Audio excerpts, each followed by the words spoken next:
industry news. And I am Ziva Faye, your host, and I am here with my lovely co-host, Gerald Saunders. And for today's podcast, we are actually going to be interviewing Gerald.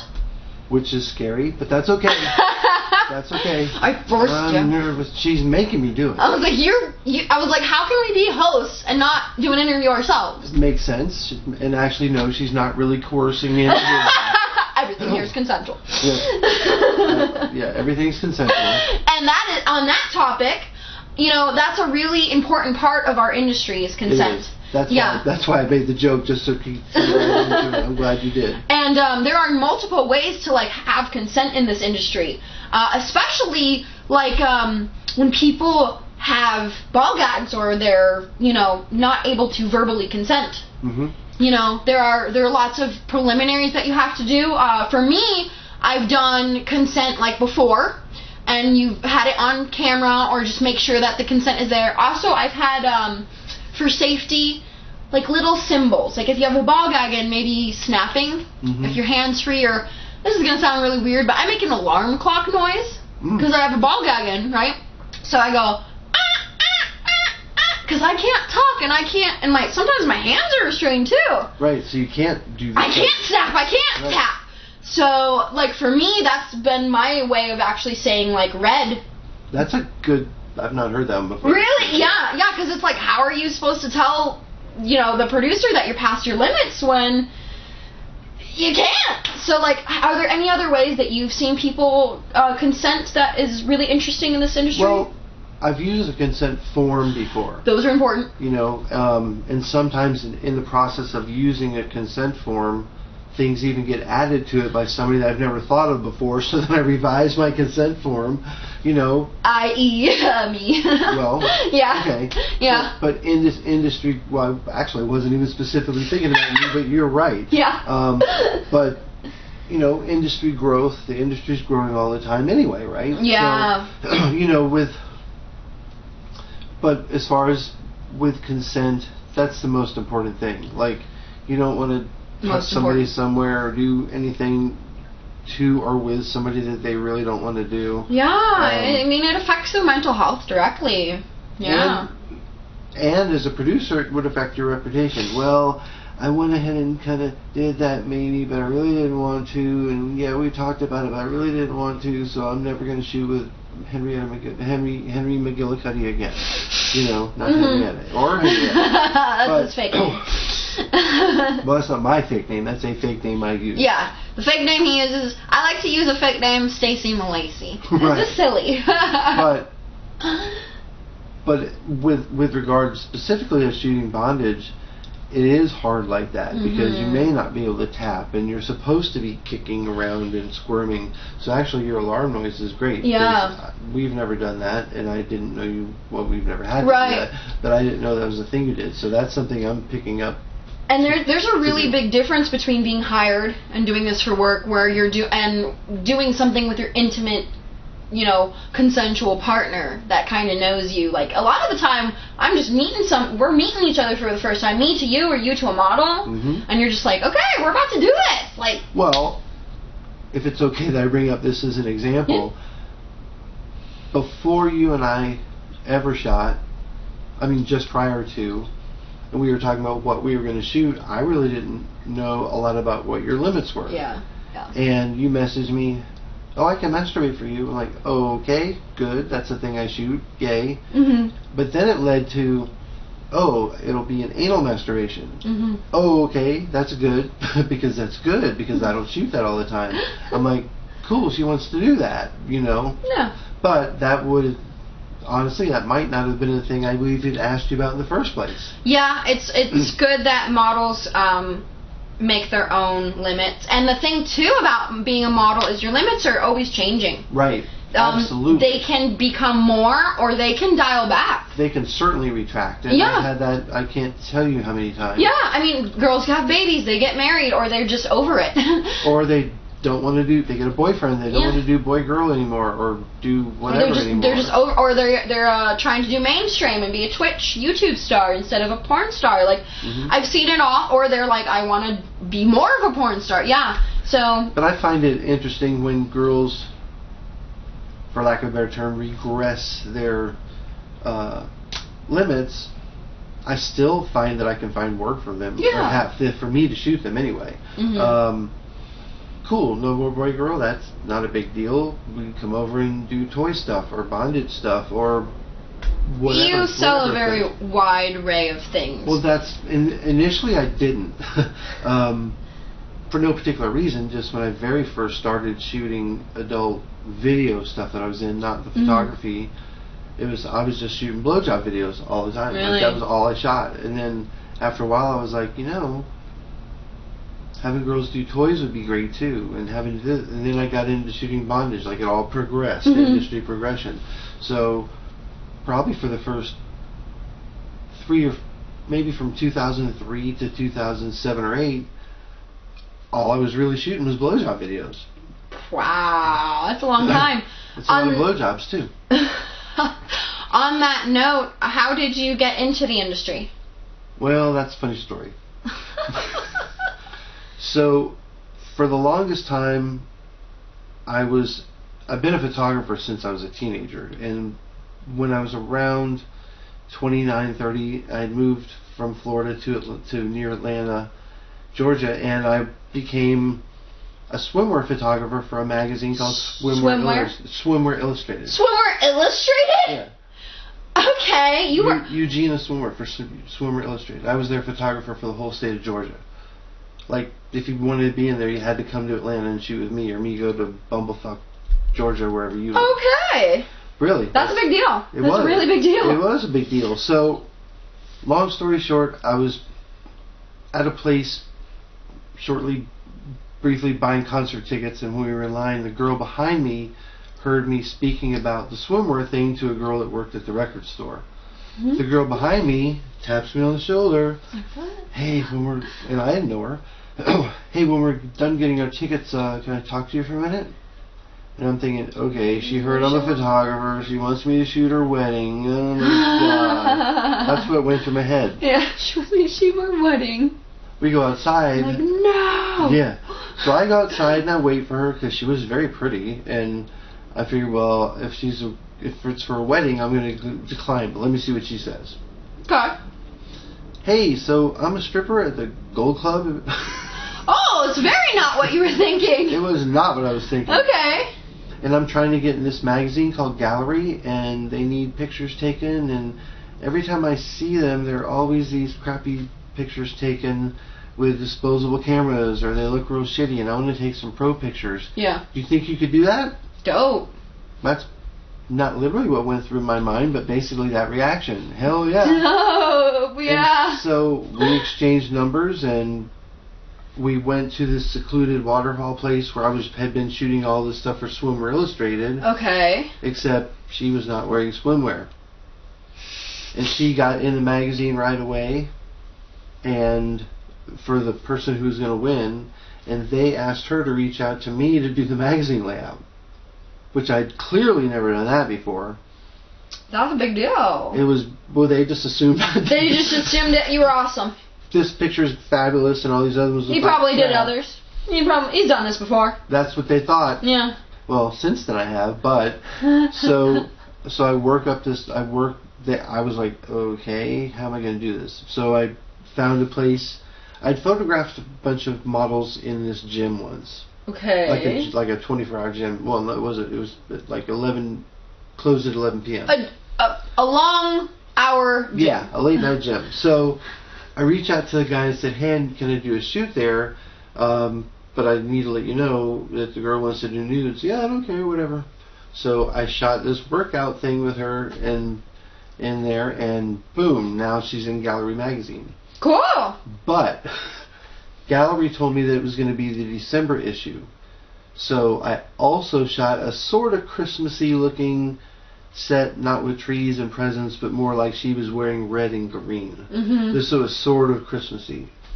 Well, they put one of those pictures on the cover of the magazine. Wow. So that's literally the first thing I ever did. And then she's telling every stripper in Atlanta, you need to call this guy. Yeah, yeah. Well, my phone was ringing off the hook, and boom, boom, boom. And it led me into working with Excitement magazine, which I'm sure you know. Are you familiar with? Yeah, a little bit. A little bit familiar with. And to this day, I'm still with Excitement Magazine, and that was 1995. And you've become like one of their main publishers? Well, I'm not. Technically, I edit the magazine in some cases, most cases. So you're an editor with them? Yeah, other people do the stories and stuff like that, but I always have to check her for typos. You're an editor. So I'm He's an editor. I don't call myself that because I just put photographer in the masthead, but I run their website and I do the whole. I'm way more than just a photographer. To be honest. Right. That being said. Last year they took new ownership, and the people that are doing the new ownership are great to me, and they pretty much have given me, I don't want to say I have free reign to do what I want, but I pretty much have free reign to do what I want. Okay, and we priorly discussed what types of producing you do. Is there any other that we didn't touch on? You mean what type of shoots I shoot? Yeah. Well, I like shooting various fetishes. Do you have a favorite? No, personally or as a producer? As a producer. I really like shooting bondage, but that's gotten restricted so much over the past couple years. So that has led me into, in a lot of the scenes, I'm starting to do a lot of foot fetish stuff. Yeah. That's personally not a thing with me. I really don't have that. But as a producer, I get it. You're like, it sells. Well, when I first started shooting the adult magazine layouts that we were talking about before, what I would do is I'd have the girls wear pantyhose or stockings or thigh highs and not just be bare legged. So, for example, if I sent a set to Hustler to get printed, and Hustler didn't want it, they could put it in a magazine that they had previously called Hustler's Leg World. Or Hustler's Leg, whatever they had. There used to be 6 different leg magazines. So all of the producers, like all of the publications like that, would have their straight up publication, and then they would have a leg magazine. So, that focused on girls' legs? Well, pantyhose, feet, and legs. Okay. Right. So if I sent a layout to Joe Magazine, and Joe Magazine didn't want it, then they would send it to Joe's Leg Magazine, and it would get in there almost every time. And I guess I keep going back on the questions. That's fine. But when you started, what year was it? She Tapped Me on the Shoulder in 1994, and that publication came out in December of 1995. No way. That quickly things came into fruition. Well, basically took nearly a year, but yeah. When did you start producing? Like, when were you like, I'm a producer, I'm going to make content and hire girls? June 2003. Holy shit, you know, like the exact, like... It was June 9th, 2003. Holy shit, is that your first, like, production shoot, or is that when you were like, I'm doing this? No, that's the first BJ scene I ever shot. Okay, and you hired a person. That's why I know the date. No, I'm just kidding. Actually, that's kind of a funny story. Can I tell that? Yeah, please. So me and another producer, I was going to do camera work for him, and we drove out to California for him to shoot this girl and another girl. Okay. So we shoot girl A, everything's great, and I did the photos and I did the videos. We go to the next girl's shoot, and we didn't do photos, we only shot video, and it was a blowjob scene with him and whatever. We get done, everybody's getting cleaned up. She goes, do you want to do one too? Oh. And that was the moment I said, I've never done this shit on camera before, but I'm going to now. And maybe if she had not asked me that, we might not be sitting here right now. Wow. So you were just like, yes. You just answered yes. You're like, that's enticing. I want a blowjob. Well,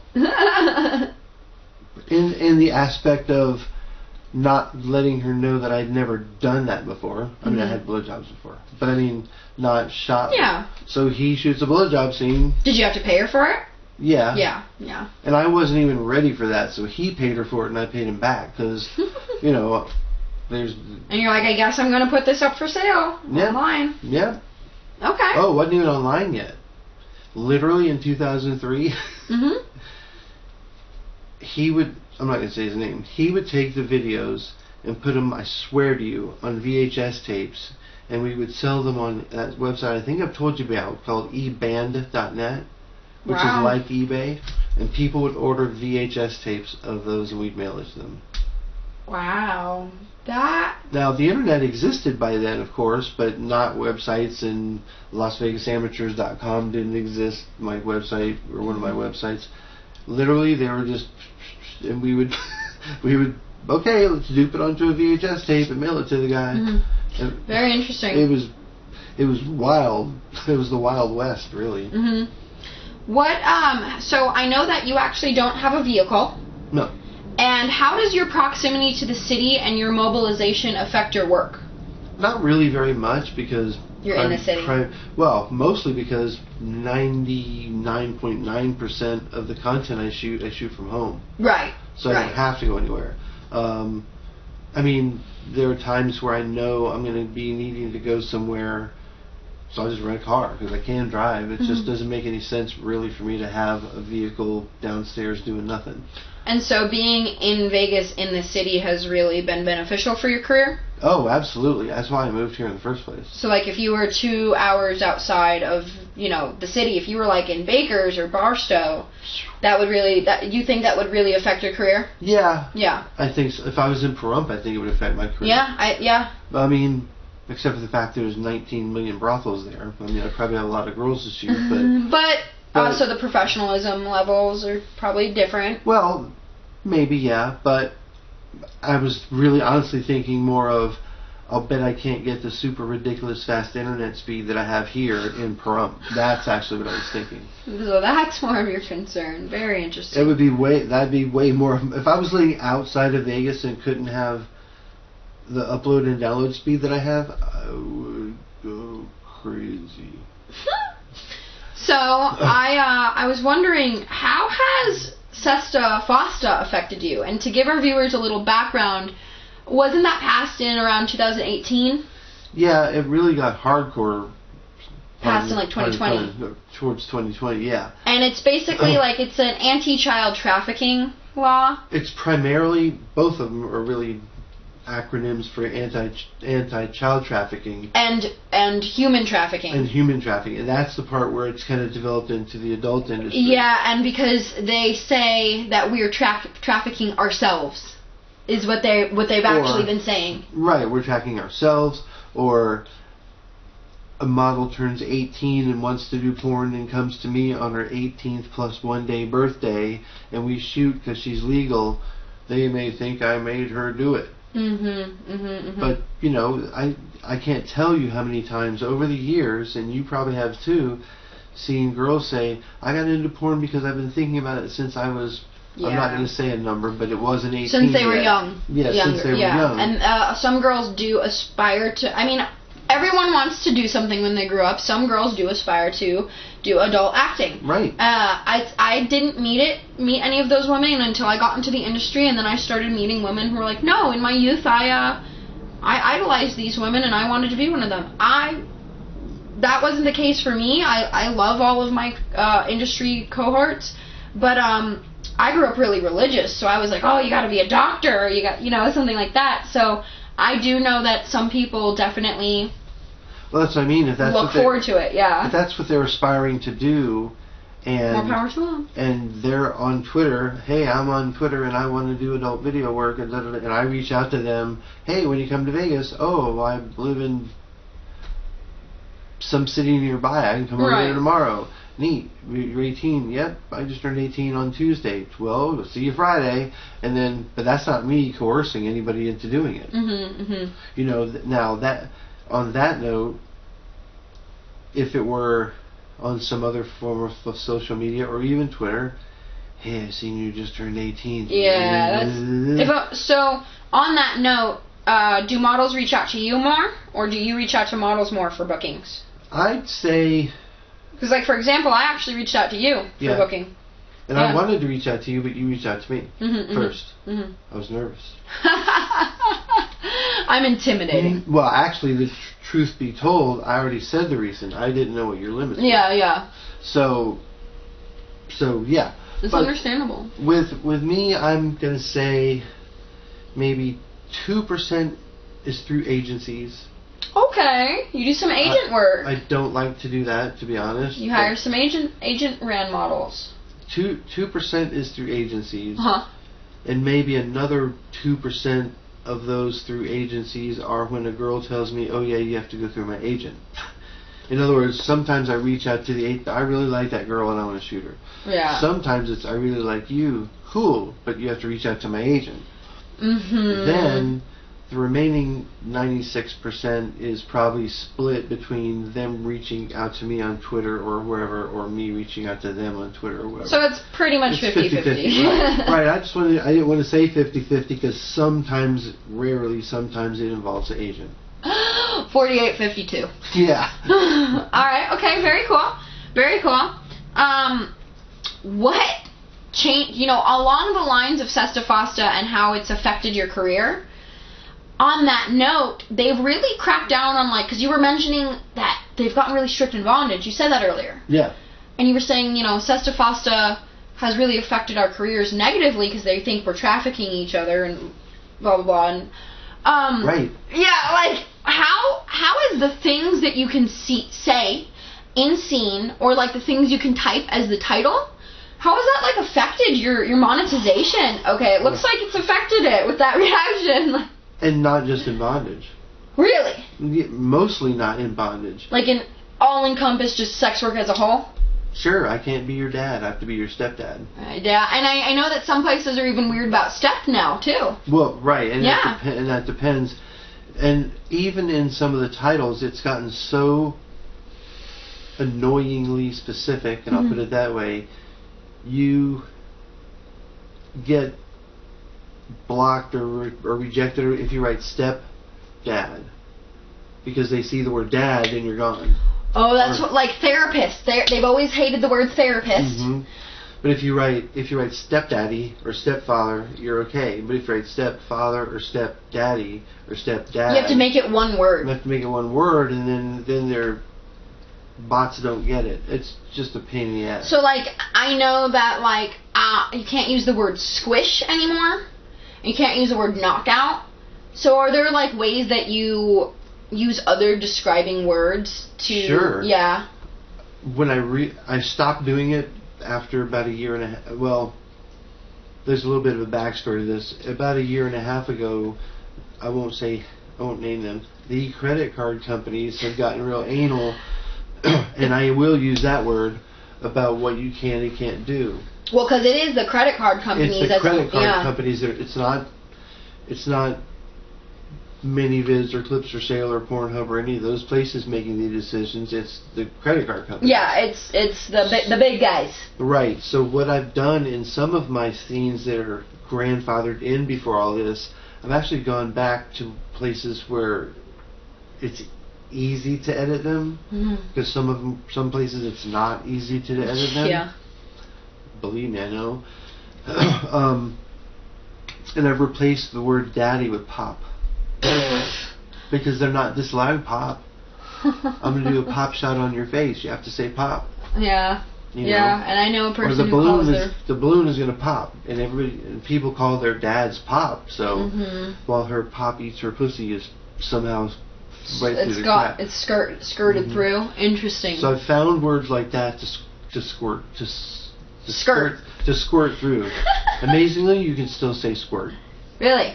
So but far. You can't say smush and squish and anything like that. Squish and squash, you can't say any of those. Yeah, because they're worried about you stepping on bugs.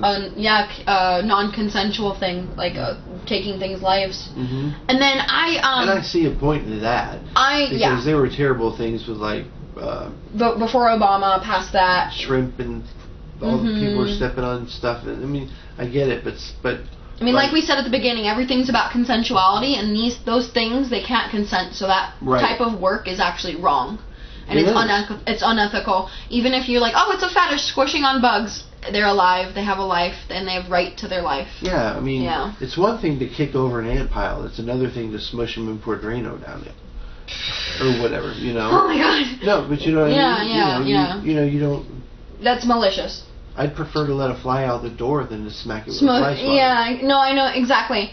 And then I wanted to make sure that I got this information so our viewers can check it out. But you mentioned you actually kind of I had a question that was like, do you have your own platform, or where do you sell your content? And you said something about, you said Las Vegas Amateurs earlier? One of my main websites is LasVegasAmateurs.com. Okay. There's a big list of other ones, but my bondage one is called ExposedBondage.com. And you run your own servers for these, or they're your websites? Like, I have my own server. I use a big billing company for the adult industry for my credit card processing and whatnot. Probably collectively, I have about a dozen websites. Oh my god. That's a lot. That's a lot of work. That's a lot of work, yeah. And not to mention however many clip stores. And so this is your full-time career. This is my I hardly have any time career.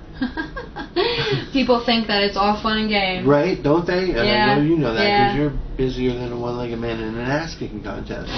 One-legged and one-armed. I'm just as busy as one-legged man. Yeah, you're one-legged and one-armed. Yeah. I was going to say I'm a paraplegic and a quadriplegic in an ass-kicking competition. Yeah, you're pretty busy. But with mentioning the websites, I also have an affiliate program that people join too, maybe, and it's not really necessarily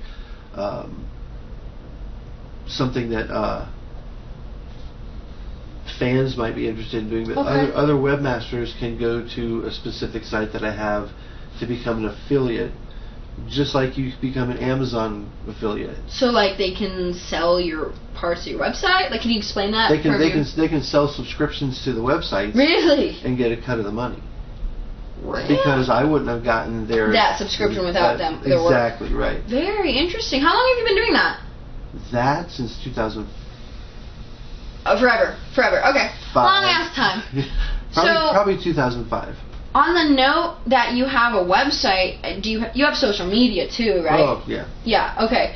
How does social media affect your career? How often do you use it? Maybe plug yourself in? Well, with social media, actually, to me, I think it's a little bit interesting. Because you've seen it. There was no social media, basically? That's what I was going to talk about, was the growth of social media. Yeah. There was not social media. I mean, there's just not social media. I don't know what it's like to work without social media. I'm sure you don't. Yeah, I know. So I remember seeing on a major cable news TV network that is relevant, hey, I just got the announcer guy, I just got a Twitter account. You guys, what the fuck is that? What is Twitter? And this is like Twitter existed in like 2009 or 10? Yeah, it was around 9, I think. Yeah. Or it was around 9. Well, I joined in 2009, so it might have been late 2008. Yeah. Because I actually was using it when it first started. So I was seeing the news, follow us on Twitter. Like, what? Wait, what? And why? You know, I was, what? Okay. So then I just kept seeing it and kept seeing it and kept seeing it. So finally I made a Twitter account as Gerald Saunders and kind of just dabbled with it a little bit. Until then I started seeing about 1 million other adult industry people getting it, and businesses follow. You're like, what? I gotta do this. And then I was like, okay, now I get it, because we can promote our stuff. Or I can put pictures of girls. And you're just like, what is this for at first? Like, exactly. And then but then onto that, then comes Facebook. What? Facebook, blah, blah, blah. Don't need one, blah, blah, blah, don't need one. In 2012, a model that lives, I swear this is true, in Tasmania, Australia, that I flew to Vegas in 2002 to shoot. You flew her to Vegas? I flew her to Vegas to shoot from Tasmania. to shoot. I'd been working with her online for 2 or 3 years before that. Okay. Right. She would send me content doing her website. Whew. So I flew her to Vegas so I could shoot her, and she stayed here for a month. We shot a ton of stuff. But that was a different story. So we became friends. Yeah. Well, she became like basically not a cruise director, but kind of like a cruise director on ships. Cool. So she messaged me. She goes, "You got to add my Facebook so I can start showing you all my cruise pictures." Okay, so I added it only to have her. Oh, wow. So I could see her. And you're like, I'll do it for because my friend's asking. She's in Greece. She's in Belize, whatever. Cool, neat. Boom, friends from high school. Boom, friends.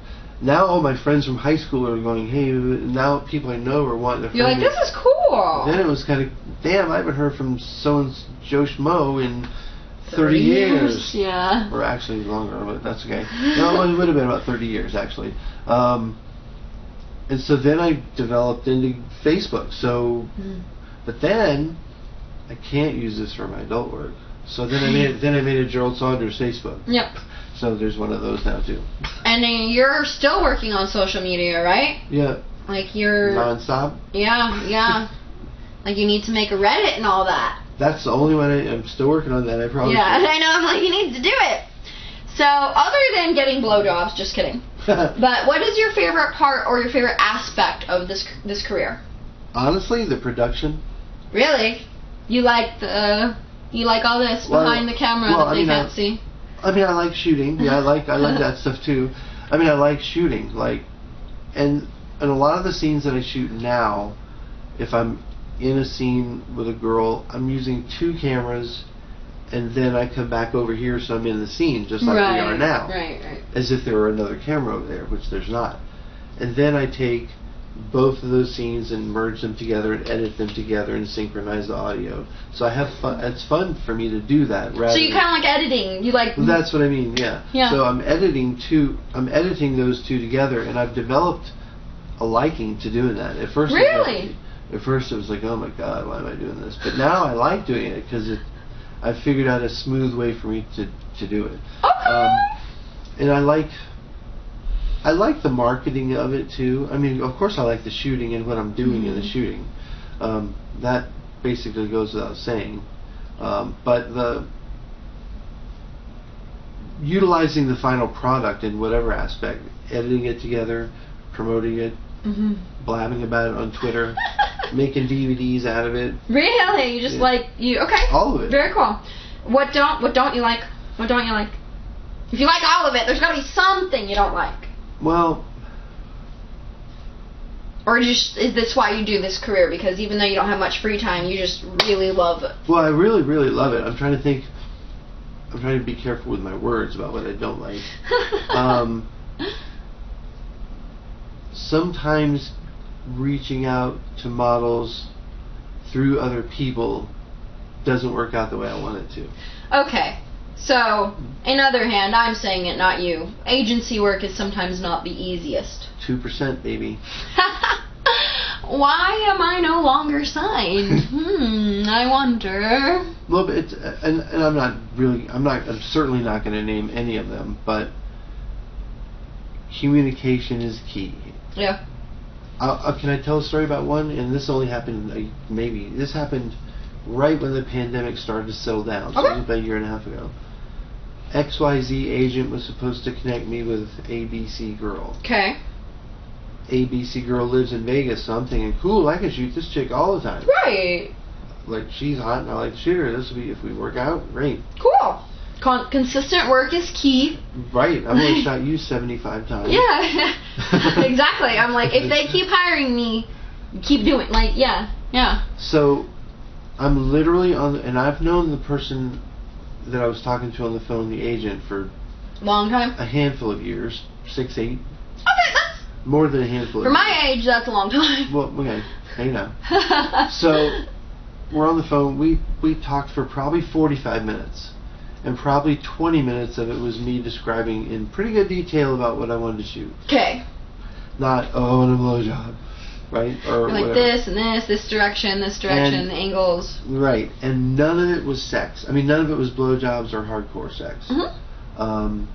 It was basically toys. And I want to make it clear, blah, blah, blah, stepdad can't be daddy. I mean, it was very thorough. Cool, I'll have Bambi Smith reach out to you. Next day, Bambi Smith calls. So, XYZ agency says you want to do a boy-girl scene. What? That's not what I said. That's what I said. That's not what I said. I talked to him for like a half an hour. Blah, blah, blah. She goes, oh, I don't want to do that. Are you serious? She didn't want to come over to do something easier than a boy-girl scene. I mean, basically what we shoot, she didn't want to do. Maybe the money, the dollar amount wasn't worth it for her. That's the only thing I can think of. But I don't know. No, I mean, that's interesting. So they just miscommunicated. I didn't even get to the dollar amount part. Oh. I don't want to do that. Like, she Interesting. didn't want to use toys or be, like, nothing. Like, I said, well, we didn't talk about doing the boy-girl scene. We talked about, like, toys, masturbation, maybe soft bondage. Or she goes, oh, no, I'm not. She said, oh, no, I'm not interested, is actually what she said. Interesting. Basically, translation, if I'm not going to come over and fuck somebody, I'm out of here. I mean, so I was like, okay, thanks. You just saved me a lot of time. And, But see, sorry to interrupt. But that's how come I didn't go, cool, book her for Thursday at 1, because she would have walked in the door. And expected something that you weren't going to do. Right. Yeah, and that would have been That would have been a disaster. Yeah, I was about to say this. Glorified shit show. No offense to agencies, but that's one reason I don't like that. I mean, I used to be signed, and I used to go to gigs. I used to say, you need to bring this wardrobe, this XYZ outfit, and then I would bring XYZ outfit, and then they would say, where's ABC outfit? And I would say, you're supposed to be a maid, not a nurse. Yeah, they'd be like, where's your red bikini? And I'd be like, I was just told to bring a bikini. I was just told to bring a bikini. Right, so you have a yellow one and they wanted red, but nobody told you. Yeah, and like that's that stuff has happened to me many times. I'm sure, and that's, I mean, my situation was a little more elaborate. Yeah. But that's an exact. This is a small example, or like. No, that's a perfect example, though. Yeah, of like, well, I just not prepared how I want to be or expecting. Yeah, so expectations, clear, concise expectations and consent are really important for this industry. And good communication. Yeah, now there's a level of being, which is my problem, overly transparent and saying word vomit, but you know what? To that point, I would much rather you be overly communicative than under. So like, leave something out. If you're like a new producer, new photographer, new model, and you're kind of like, well, how's this gonna go? Ask your questions. Always ask your questions, even if it's a producer to a model, model to a producer. Don't be afraid, because what's the worst that could happen? They say no. So. And producer to producer. Yes. That's weird. And producer to producer sometimes, because, for example, if a producer has me coming over to do video camera work for him, then you want to do that? Alright, everyone, we are back with our Petroglyph podcast. We are so sorry we had a technical difficulty. Everything is... We like our lighting, so we wanted to make sure you liked our lighting, yeah, too. I'm sure you saw that.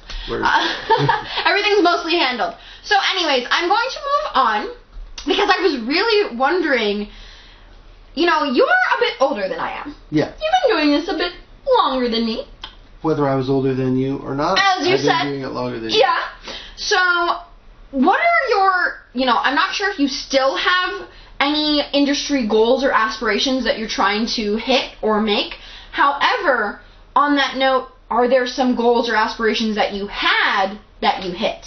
Well, as far as aspirations to hit, no, because I don't look at, I'm not being negative of myself, but I don't look at myself like, oh, I need to get an industry performer award, or I don't need to get a producer award. First of all, I'm not going to get those. Second of all, I don't care about that.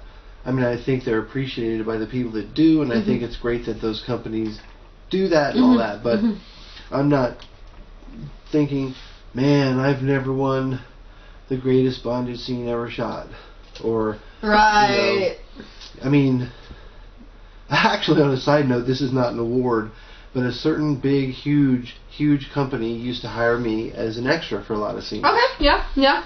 And they literally, in the middle of AVN, when you're stopping when I was walking by and it was packed, and pulled me up into their booth and basically told everybody that I was the greatest extra that they had ever had. That's very flattering. It was a big, huge company that starts with a B. Yeah, I know what you're talking about. Yeah, so, I mean, that was amazing to me. And that was recognition. So, in-person recognition, or, like, when I go to AVN, I'll usually wear on a specific day, I'll wear a certain jersey.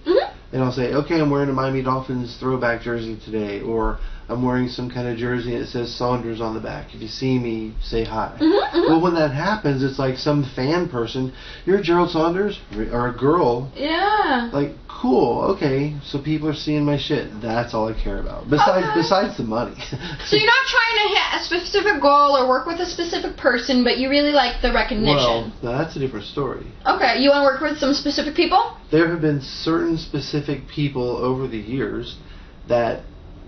Like they were kind of a goal to work with? They were a goal to work with, and then ended up leaving the industry by the time I could have shot with them, or you know. So there's probably, I don't know, I want to say there might be 5 or 6 that I really missed out on that disappoints me. Yeah. You know? Whether it had anything to do with bondage or toy use or stepdad stuff or blowjobs or sex or whatever. You're like, I just wanted to meet that person and get them in my portfolio. Well, some of them I've met at AVN and it still just didn't work out that we were able to shoot agents. But, you know, I mean, you know, because if they only went through their agents or whatever, then that made it more difficult. Yeah. But I mean, there have been a handful that I really have wanted to shoot and just didn't work out. Kind of on that note, do you have any media influences of producers or other stars that like have really influenced how you run your business, or you really look up to them, or you just think they're fucking cool?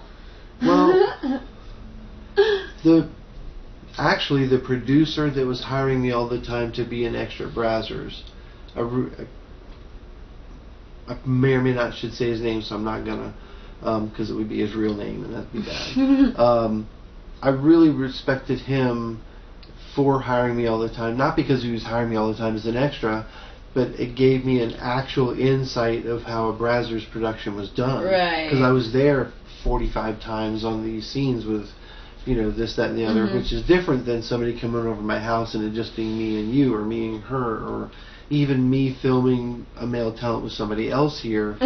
It's a lot more, dare I say, intimate than, whoa, there's a photographer and there's this and there's that and there's lunch and there's a makeup artist and all kinds of shit going on. Yeah, it's a full production. Right, so that gave me an insight, and I did that in 2008 and 9, so I had only been shooting my own stuff for 3 or 4 years at that time. How did you start doing extra work? Did somebody introduce you to him, or I'm going to say her name. Haley Young was a performer that I would shoot all the time, and somehow she ended up getting hired by Brazzers as their production assistant. Bing! There you go.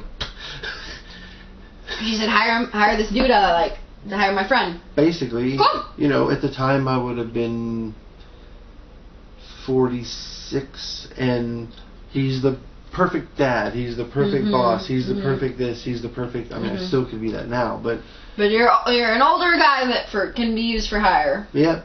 One time I played a certain person that became president eventually on a spoof of a show called The Apprentice. Yeah. They did a spoof of that, and I played that character. That's funny. It was funny.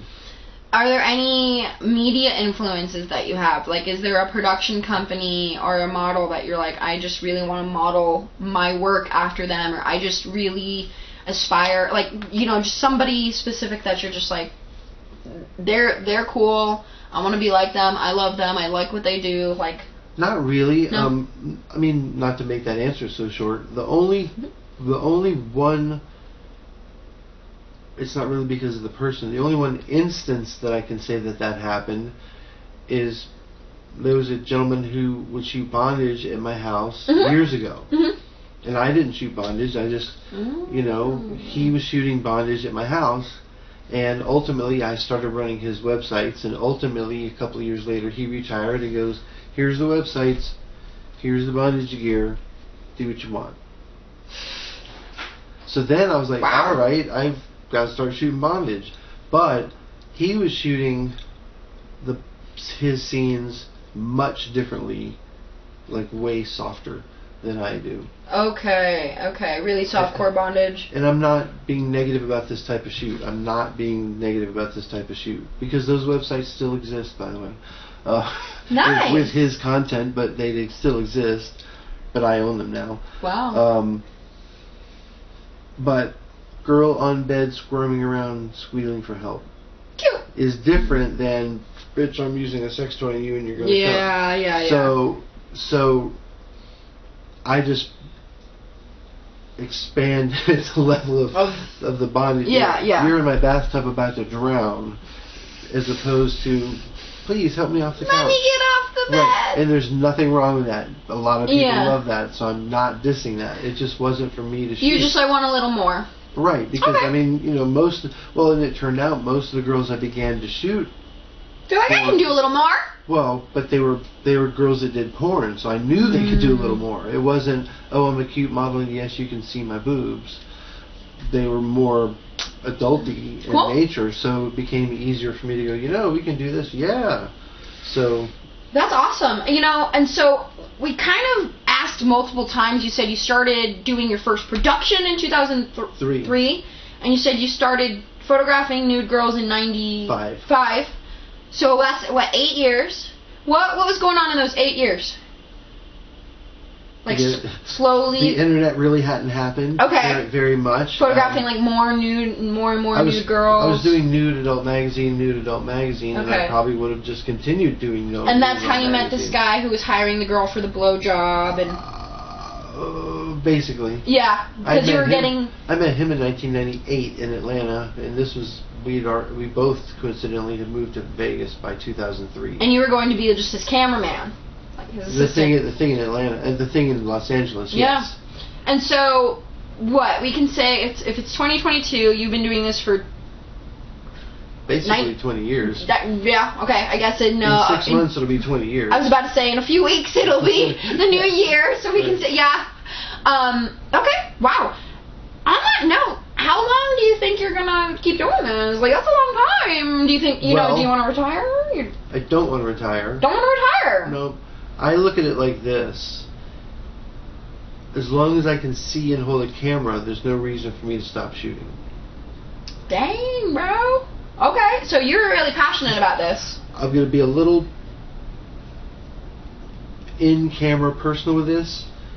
Until day X comes, I doubt I'm going to stop shooting. Really? You think you're... What am I going to do? Sit around and watch sports?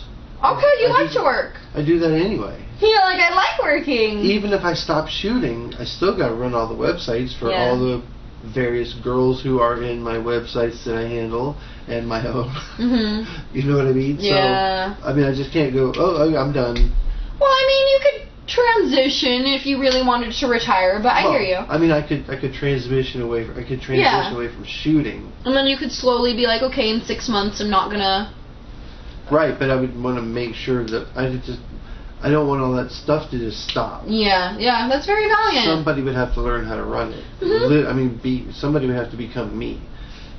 And, this was really wonderful. Is there any last tidbits that you really want our audience to know about yourself, about the industry, like something that you just really want to get out there, or to plug yourself? Well, this is a cute little funny story that kind of answers that question. Okay. So, the name of my production company is called Spongy Gunk Films. Okay, yeah. And the way that I came up with that was, when I was in high school, I don't need to say the age, me and my friends were walking through this area. I grew up in Miami. We were walking in this area that was undeveloped, and we were walking towards a lake, just to go hang out at the lake. Cool. We found where apparently somebody that may or may not have been homeless had left some stuff there. Okay. One of them was a paperback book.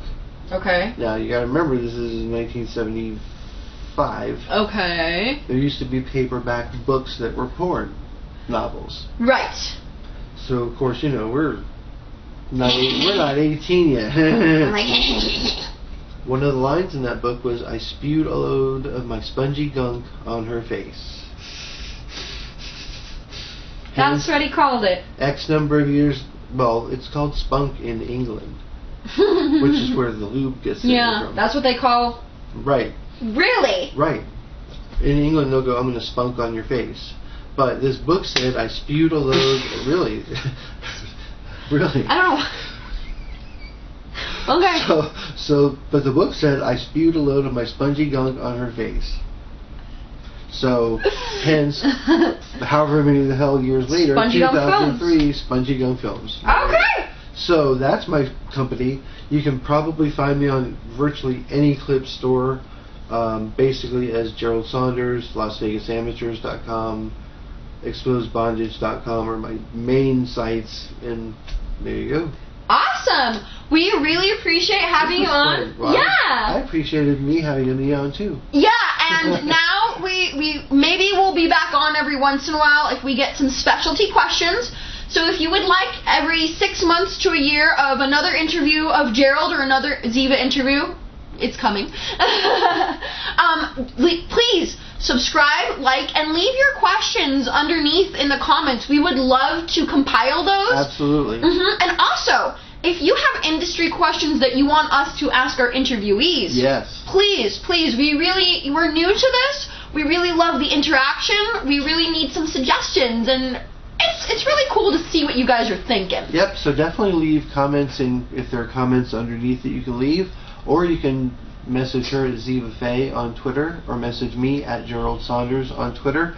We'd love the communication. We're also available at Gmail at petroglyphpodcast@gmail.com, and we have a Twitter as well. It's at petroglyphpodcast. So please give us a like. We are on so many platforms. You can find us on YouTube, all the places to find your podcast. Like and subscribe, and we can't wait to see you again. Can I make a real quick edit right there? Yeah. Except I'm not literally going to edit Yeah. it. The Twitter account is petroglyphpods, P-O-D-Z. Yes, petroglyphpods. Thank you so much. And petroglyphpodcast.com. All this info. Yeah. Zoom. We'll put this flyer at the very end of the podcast. Yeah. Have a great one. Stay tuned. This was great.